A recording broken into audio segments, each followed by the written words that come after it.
우리가 지난주에 교회의 정치 형태에 대해서 함께 말씀을 나눴습니다. 오해하지 마시라 그랬습니다. 여당, 야당 그런 얘기 아니에요. 성경에서 말하는 교회 정치 형태를 말씀드린 거였습니다. 성경에서 말하는 교회 정치 형태가 뭐냐라고 할 때 그것은 장로들로 구성된 당회에 의해서 목양되며 그리고 장로 중에서 가르치는 장로인 목사교사 즉 목사에 의해 말씀의 가르침을 받는 형태다라고 말씀드렸습니다. 이것을 장로교 정치 형태다. 장로교다 이제 그랬어요. 그러나 주의할 점은 그렇다고 해서 장로에 의해서만 교회가 그렇게 그리스도를 닮고 성장하고 성숙한 그런 공동체가 되는 게 아니라 몸의 각 마디를 통해서 그 몸의 지체인 우리 모두를 통해서 서로서 각자의 분량대로 역사함으로 말미암아 성장하고 성숙해진다라고 아울러 말씀을 드렸습니다. 그래서 오늘은 장로 외에 교회에 반드시 두게 하셔서 교회를 섬기게 하신 직분인 집사를 중심으로 해서 함께 말씀을 살펴보도록 하겠습니다. 우리 교환에는 여러분 참고하시라고 지난주에 함께 읽었던 벨직 신앙고백서 30항을 적어놨는데요. 그건 지난주에 읽었으니까 오늘 안 읽겠습니다. 오늘 말씀과 관련된 부분만 제가 밑줄을 좀 쳐놓았어요. 그래서 그건 눈으로 한번 보시기를 바라고 32항 우리가 함께 또 저랑 같이 교독하겠습니다. 32항 교회의 직분자들에 관하여 자, 우리들은 하나님의 말씀을 섬기는 분들과 장로들과 집사들은 주님의 이름으로 하는 기도와 함께 하나님의 말씀이 가르치는 대로 질서 있게 교회의 합법적인 선거에 의해서 그 직무로 선출되어져야 한다고 믿습니다.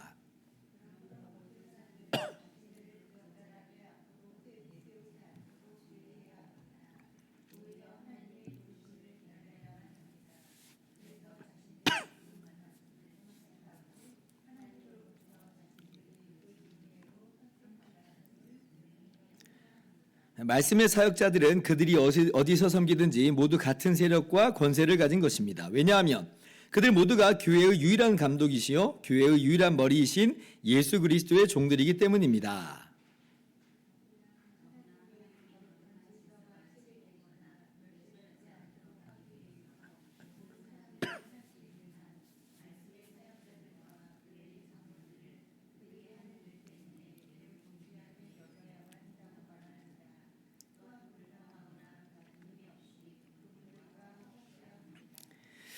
자, 성경에서 직분명과 그리고 그 직분에 따른 자격이 명시된 것이 신약 성경에 딱 두 개가 있습니다.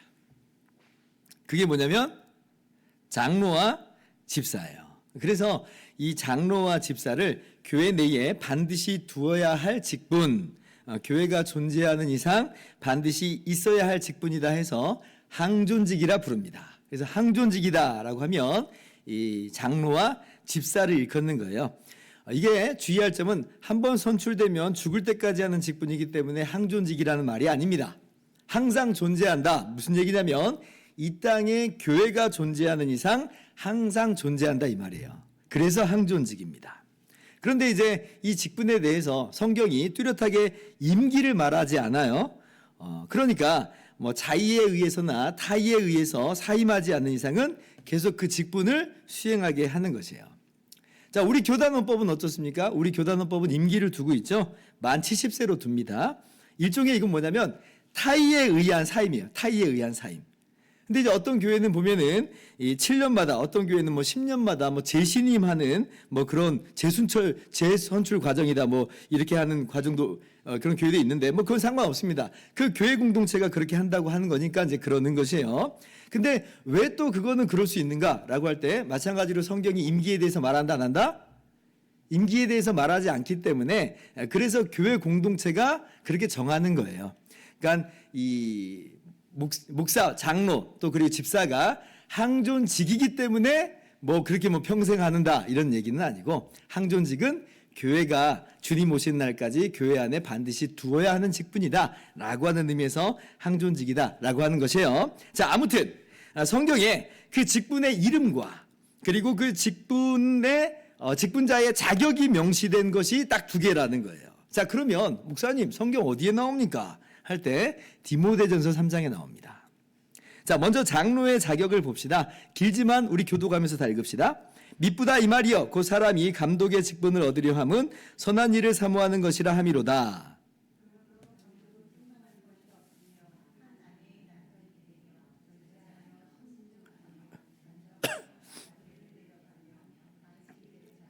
술을 즐기지 아니하며 구타하지 아니하며 오직 관용하며 다투지 아니하며 돈을 사랑하지 아니하며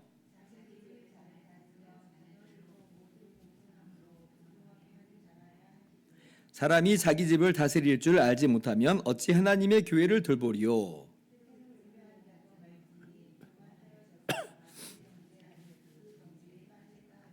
같이 읽습니다. 또한 외인에게서도 선한 증거를 얻은 자라야 할지니 비방과 마귀의 올무에 빠질까 염려하라. 자, 지금 이 감독의 자격에 대해서 나옵니다. 목사님, 이건 장로가 아니라 감독이잖아요. 예, 혹시 그런 분들이 있으실까봐 제가 설명을 좀 더 하겠습니다. 분명 이 말씀은 감독의 자격에 대해서 말하는 것인데요. 그 감독이라고 하는 것은 뭐냐면 이 장로에 대해서 다른 각도로 부르는 것이다 라고 하는 것을 우리가 그렇게 알 필요가 있습니다. 자, 제가 지난주에 목자라고 하는 말은 장로라고 하는 말과 같은 말이라고 한 거 기억하시죠? 장로가 하는 일이 뭐냐면 바로 목자라고 하는 거예요. 그 자신도 양무리의 하나로서 양떼를 목양하는 사람이다. 그러니까 목자는 장로가 하는 업무에 대한 명칭인 거예요. 그리고 그 장로를 다른 말로는 뭐라고 부르냐면 감독이라고 부른다는 거죠. 그래서 목자, 장로, 감독 이건 같은 직분입니다. 같은 직분이에요. 자, 제가 말씀을 또 가져왔어요. 사도행전 20장 17절 28절인데 자, 바울이 밀레도에서 사람을 에베소로 보내어 교회 장로들을 청하니 28절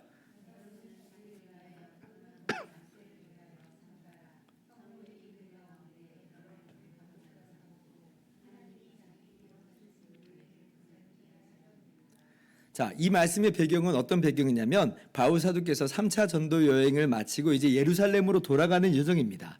그때 이제 에베소 근처인 밀레도에 잠깐 머물게 되는데 그때 에베소 교회 장로들을 청해 오라고 하는 거예요. 17절 보니까 그러죠? 그 에베소 교회 장로들을 청했다. 그래서 이제 그들과 함께 석별의 정도 나누고 또 교제도 나누면서 또 권면을 합니다.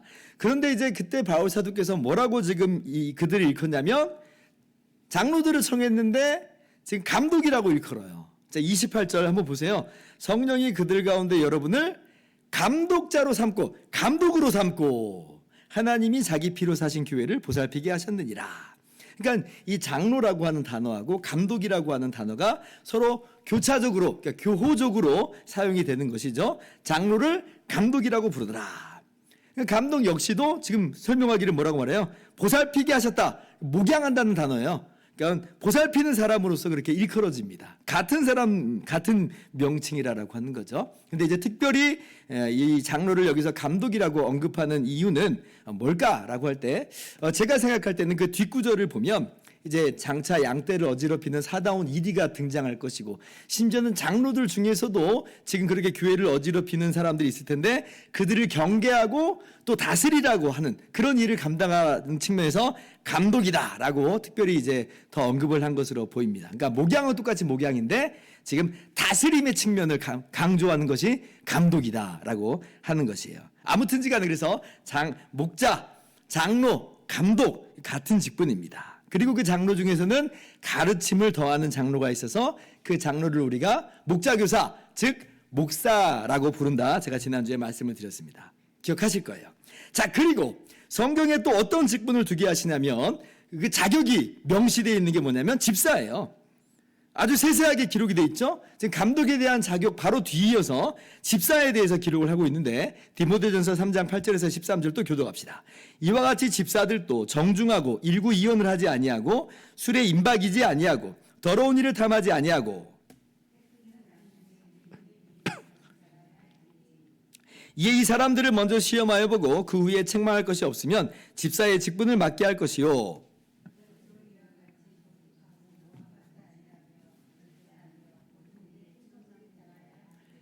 집사들은 한 아내의 남편이 되어 자녀와 자기 집을 잘 다스리는 자일지니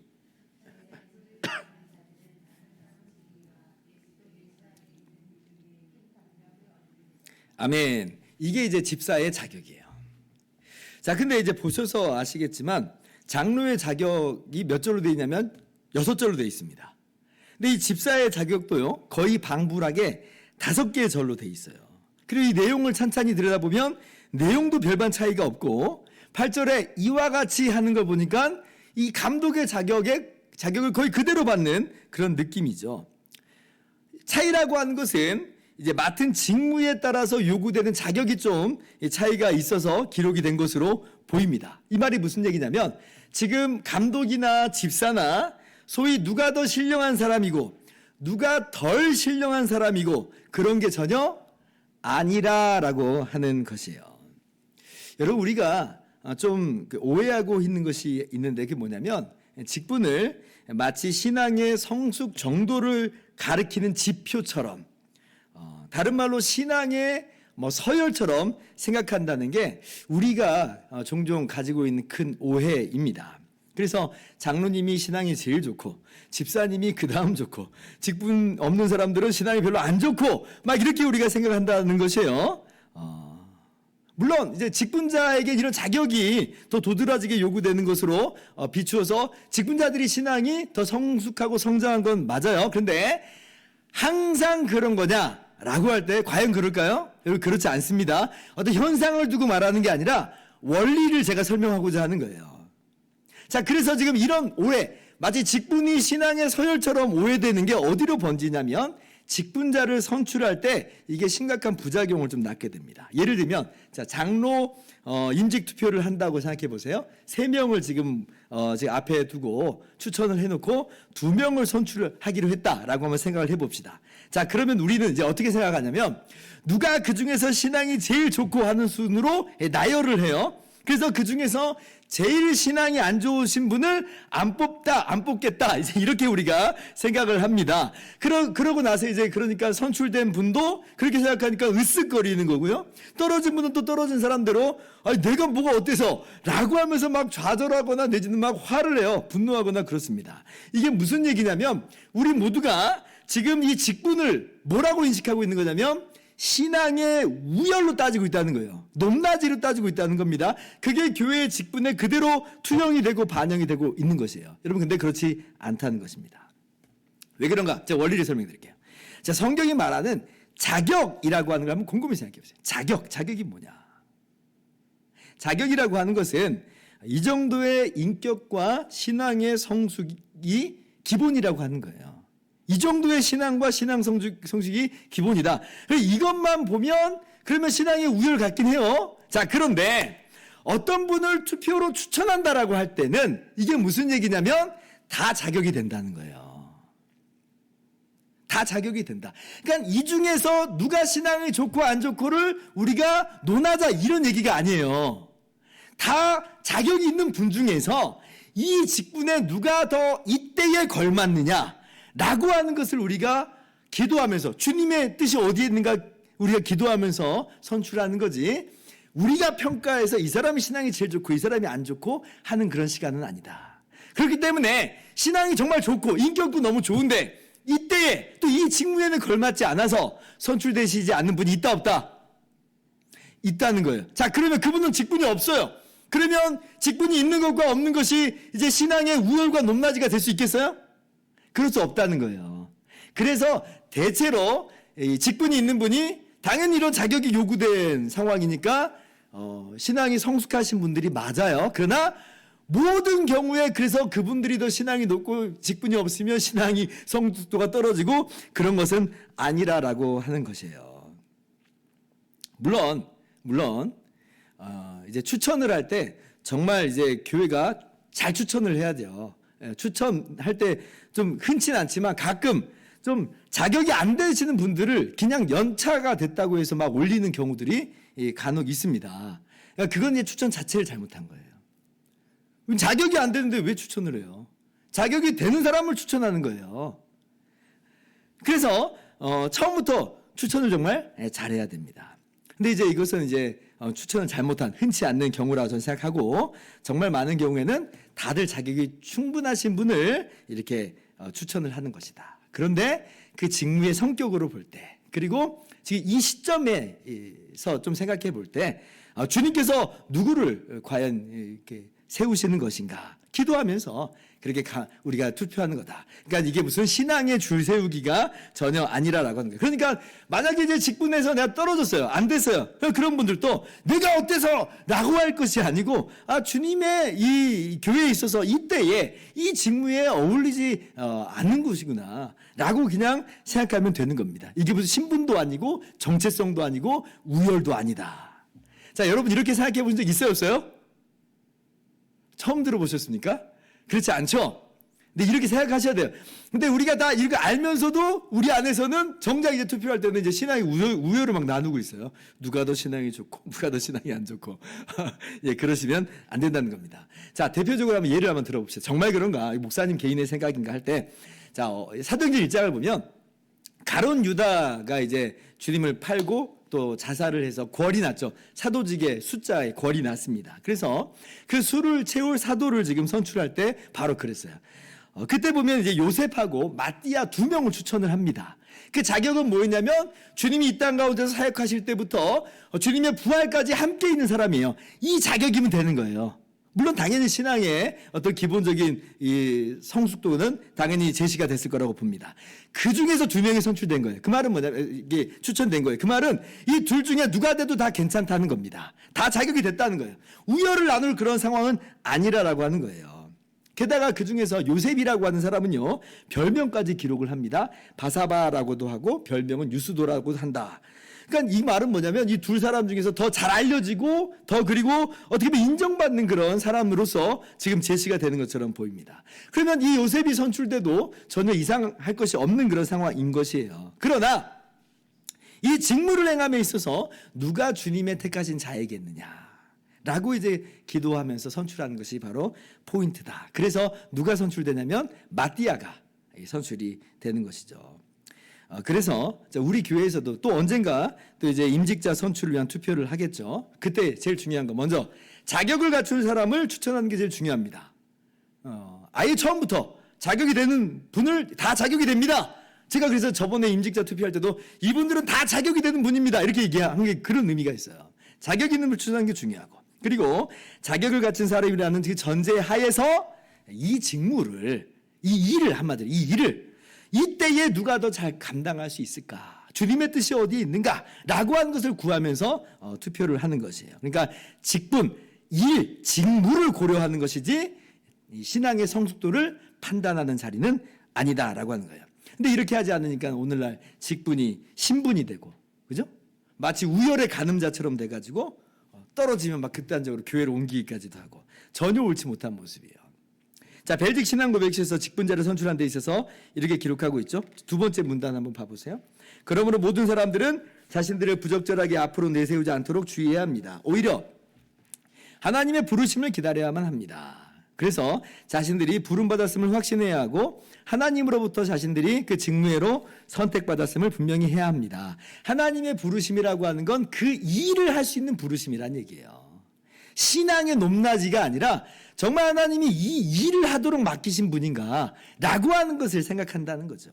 그러니까 하나님의 부르심, 신분으로 선택되는 게 아니라 직무로, 일로 부르심을 받았다는 걸 우리가 알아야 됩니다. 자, 그러면 내친 김에 하나 더 해봅시다. 목사님, 그러면 직분자를 선출할 때 그 선거 방식으로 우리도 제비뽑기 해야 되는 거 아니에요? 마띠아를 사도로 지금 선출할 때 제비뽑기 했잖아요. 어떻습니까? 제비뽑기로 직분자를 선출하는 것도 아주 이상한 것은 아닙니다. 왜냐하면 지금 사도행전 1장 보면 제비뽑기를 했으니까. 이 제비뽑기도 분명히 하나님의 섭리의 한 방식이에요. 자, 그러나 주의할 점이 있어요. 마치 그것만이 하나님의 섭리 방식이라고 생각을 해가지고 반드시 그렇게 해야 된다라고 하는 것은 이것도 오류입니다. 왜냐하면 이거 너무 간단해요. 생각해 보세요. 그럼 투표는 하나님의 섭리 방식이 아니에요? 너무 쉽죠? 하나님은 제비뽑기로만 일하십니까? 아니죠. 하나님은 만물과 만사를 다스리시는 하나님이에요. 제비뽑기라고 하는 건 뭐냐면 이런 제비뽑기 같은 우연처럼 보이는 것도 하나님의 섭리하에 있다는 것을 보여주는 측면에서 이 사람이 제비를 뽑으나 그 일을 경영하신 분 하나님이시다 이렇게 말씀하는 거예요. 그러면 제비 뽑기 외에도 일반적인 선출 방식인 투표조차도 마찬가지로 우리는 무엇을 알고 믿고 고백하냐면 하나님의 섭리입니다 라고 고백한 사람들이 우리 기독교인들이에요. 왜? 하나님은 만물과 만사를 섭리하시는 분이니까.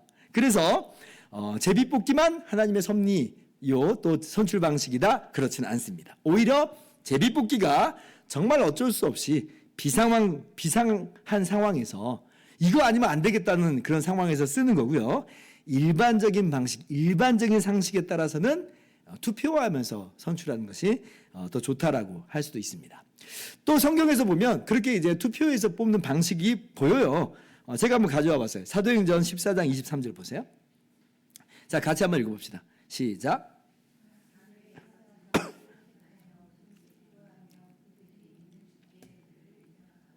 자, 바울이 1차 전도 여행을 마치는 그 시점에서 교회들이 세워졌잖아요. 그 교회에서 장로를 지금 세우는 장면입니다. 자, 그런데 여기서 택하여라고 한 단어가 나오죠?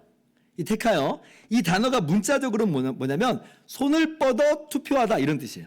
손을 뻗어 투표하다. 그러니까 우리가 일반적으로 하는 그 투표 방식이에요. 뭐 손을 들든지 아니면 뭐 이렇게 투표용지로 투표를 하든지 이렇게 뽑은 겁니다. 그러니까 제비 뽑기만 이 성경적인 방식이다 그렇진 않다는 것을 참고적으로 말씀을 드렸습니다. 자, 그럼 이제 마지막이에요. 우리가 지난주에 장로의 중요한 직무에 대해서 함께 나눴잖아요. 그럼 오늘은 항존직으로서 집사의 중요한 직무를 함께 살펴보고자 합니다. 오늘 우리가 함께 읽은 성경 본문이에요. 사도행전 6장 1절에서 6절 말씀을 읽었죠. 또 한번 교독해 봅시다. 그때의 제자가 더 많아졌는데 헬라파 유대인들이 자기의 과부들이 매일의 구제에 빠짐으로 히브리파 사람을 원망하니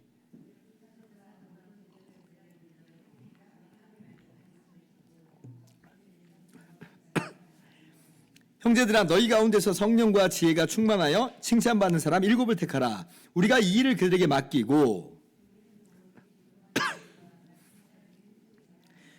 온 무리가 이 말을 기뻐하여 믿음과 성령이 충만한 사람 스데반과 또 빌립과 브루고로와 니가노르와 디몬과 바메나와 유대교에 입교했던 안디옥 사람 니골라를 택하여. 네, 지금 초대교회가 한참 폭발적으로 성장하던 때입니다. 베드로 사도의 설교에 한 번 막 3,000명이 회심하고 한 번 또 5,000명이 회심까지도 하는 엄청난 이 폭발적인 부흥의 역사가 일어나고 있었습니다. 그러니까 공동체가 엄청나게 큰 거예요. 엄청나게 큰 공동체입니다. 자, 그리고 초대교회는 우리가 잘 알다시피 서로의 필요를 채워주는 그런 공동체였죠. 오늘날 이건 뭐 우리 시대의 교회 공동체도 마찬가지의 모습인 것인데, 그런데 이제 서로의 필요를 채워준다라고 할 때 제일 중요한 것 중에 하나는 뭐냐면 먹는 거였습니다. 먹는 것. 왜냐하면 뭐 오늘날도 마찬가지겠지만 당시엔 더더군다나 이 먹고 사는 것이 힘든 시대였잖아요. 먹어야 되는데 먹는 것 자체가 쉽지 않은 시대였습니다. 초대교회는요, 그리고 매일매일 이제 모이는 그런 공동체였어요. 정말 모이기를 힘쓰는 그런 교회였죠. 그래서 사도행전 2장 46절을 보면 날마다 마음을 같이하여 성전에 모이기를 힘쓰고 집에서 떡을 떼며 기쁨과 순전한 마음으로 음식을 먹고 그래요. 이게 초대교회의 모습이었어요. 그러니까 날마다 모였는데, 근데 모였을 때 항상 뭐 한 거예요? 식사한 거예요. 그리고 이 식사는 성찬식과 더불어 떡을 떼다라고 하는 것은 성찬식을 의미하는 그런 표현일 수도 있어요. 그래서 성찬식과 더불어서 음식을 먹고 이제 그러잖아요. 뭐 매일은 아니었을지라도 당연히 주일날은 모였을 것이고요. 근데 더해서 매일매일 모이기를 힘쓰는 그런 교회였습니다. 그러면 이 먹는 일, 보통 일이 아니에요. 보통 일이 아닙니다.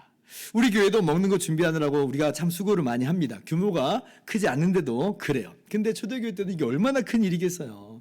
매일 모이지 않는다 할지라도 혹 공동체에서 또 하루하루 먹고 힘든 그런 교우들이 분명히 있잖아요. 특별히 이제 어떤 사람들이 이제 딱 떠올라요. 남편 없는 과부들이 딱 떠오릅니다. 오늘날도 그렇지만 당시에 남성 중심 사회였던 당시로서는 당장 일거리가 없는데 어떻게 이거 먹고 살아요. 그래서 구약에서 보면 이 과부와 고아를 돌보라라고 하는 말씀을 하나님께서 괜히 하신 게 아니에요. 먹고 살기 힘들거든요. 그러니까 이제 초대교회가 이 모일 때마다 떡을 떼고 음식을 먹을 때에 특별히 음식을 먹는 일에 있어서 과부들을 또 많이 신경 쓰고 또 그렇게 구제하는 일을 감당한 겁니다. 그래서 이 사도행전 6장의 이 구제라고 하는 이 표현은 음식을 접대하는 겁니다. 음식을 접대하는 것. 가장 중요한 일 중에 하나가 음식 접대예요. 그런데 이제 주일만 아니라 이제 매일매일 모이기 힘썼으니까 또 매일 모이지 않더라도 지금 먹고 살기 힘든 사람들이 있으니까 매일매일 구제를 하는데 그러니까 이 큰 공동체에서 음식 접대하는 일에 이 삐걱삐걱 좀 되는 거예요. 처음에는 뭐 12사도가 이 주도해가지고 이 모든 일을 했겠는데 너무 인원이 많아지고 사도들이 또 일이 너무 많아요. 왜냐하면 사도들의 본연의 업무는 뭐냐면 부활의 증인이에요. 주님께서 죽으시고 3일 만에 그 영광의 몸으로 부활하신 것을 증거하기 위해 바쁜데 아니 이 일까지 해야 되니까 자꾸 이게 삐그덕 거리는 거죠. 그러니까 지금 어떤 일이 있다고 그랬어요. 헬라파 유대인들이 막 원망했다 그럽니다. 지금 헬라파 과부들이 자기네 과부들이 빠졌다는 거죠. 아마 헬라파라고 하는 거 보니까 이 예루살렘 말고 그리스, 이 로마 제국 곳곳에 있었던 분들이 이 예루살렘 교회 공동체를 찾아와서 이루었는데 언어적 장벽도 좀 다소간에 있었겠잖아요. 그러니까 자꾸 이게 막 빠지고 누락되고 그러는 거예요. 그러니까 이제 사도들이 어떻게 하기로 했냐면 3절 보니까 형제들아 너희 가운데서 성령과 지혜가 충만하여 칭찬한 사람 7을 택하라. 우리가 이 일을 그들에게 맡기겠다. 매일매일 구제하는 것, 매일매일 음식 접대하는 것, 그 일을 맡기겠다는 것입니다. 그래서 그 7명을 세우는 것이에요. 어떤 사람을 그럼 세운 거예요? 7명은 초대교회 공동체를 위해서, 특별히 과부들을 위해서 매일 구제하는 사람. 이러면 너무 이제 좀 거리가 멀어요. 자, 매일 어떤 사람? 음식 접대하는 사람. 교회 공동체가 모은 재정 가지고 음식 접대하는 사람 7을 세운 거예요. 그 사람들이 집사입니다.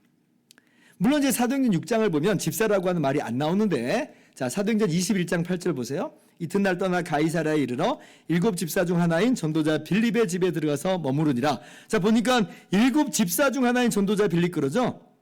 근데 사도행전 6장 5절 보세요. 7 일꾼의 명단이 나오는데 거기 누가 있어요? 빌립이 있죠. 그래서 이제 사도행전 6장을 바로 집사의 유래다라고 하는 것이고, 그리고 집사의 이름 뭐냐? 음식 접대하는 거예요. 음식 접대하는 거. 제가 이건 여담입니다. 제가 이제 매년마다 12월 달에 이제 신규 서리 집사님들을 모시고 재직 세미나를, 재직 교육을 하는데 올해는 문득 제가 이런 생각을 했어요. 왜 7명을 세웠을까? 왜 7명일까? 이게 그냥 저 혼자 상상한 겁니다. 월, 화, 수, 목, 금, 토, 일. 아이고, 7일인데? 그럼 7명 세워서 매일 하루씩 좀 담당하게 한 걸 수 있겠다. 라고 하는 생각을 그냥 저 혼자 했어요. 아닐 수도 있어요. 근데 굉장히 그렇듯하죠?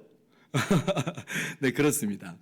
아무튼 집사는 이 교회 공동체가 하나님께, 이 교회 공동체가 하나님께 드린 헌금을 가지고 매일 구제하는 일에, 음식 준비하는 일에 봉사했던 사람입니다. 물론 혼자 했던 건 아닐 것이고 그 사람이 주도적으로 해서 했을 거예요. 왜냐하면 사람 숫자가, 모인 공동체 숫자가 어마어마했으니까 혼자만 하지 않았을 것이고 그 사람이 주도해서 했을 것이다. 그래서 집사는 어떤 사람이냐? 한마디로 교회 공동체 내에서 허드렛이라는 사람이죠.